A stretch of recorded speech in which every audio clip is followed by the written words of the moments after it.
Bride saree சூப்பரா இருக்கும், ஆனா ஸ்டேஜ் கலர் தப்பா இருக்குன்னு வைங்களேன், மொத்த ஈவெண்ட்டும் வேஸ்ட் ஆயிடும்.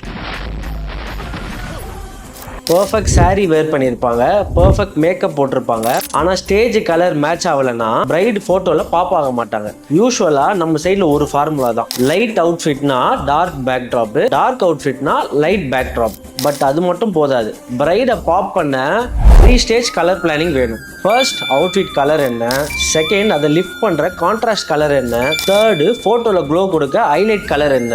எக்ஸாம்பிளா பர்பிள், எல்லாரும் சேஃபா மெரூன் கோல்டு கிரீம் கோல்டுன்னு போகும்போது correct purple shade little gold highlight soft warm light போட்டா பிரைடோட அவுட்ஃபிட் ரொம்ப எலிகண்டா தெரியும். ஸ்டேஜோட கலர் பிரைடு கூட கம்பீட் பண்ணக்கூடாது. பிரைடை எலிகண்டா ஃப்ரேம் பண்றதுக்கு தான் ஸ்டேஜ் கலர், அதுதான் ஆக்சுவல் டெக்கார் பிளானிங். ஸ்டேஜை சூஸ் பண்றதுக்கு முன்னாடி சாரியோட கலர் மைண்ட்ல இருந்தா சொல்லுங்க, டெக்கரேஷனுக்கான கலரை ஈஸியா சூஸ் பண்ணலாம். பிரைடோட சாரி கலர் என்னன்னு கமெண்ட் பண்ணுங்க, உங்களோட பேக்ட்ராப் ஐடியாவை நான் சொல்றேன்.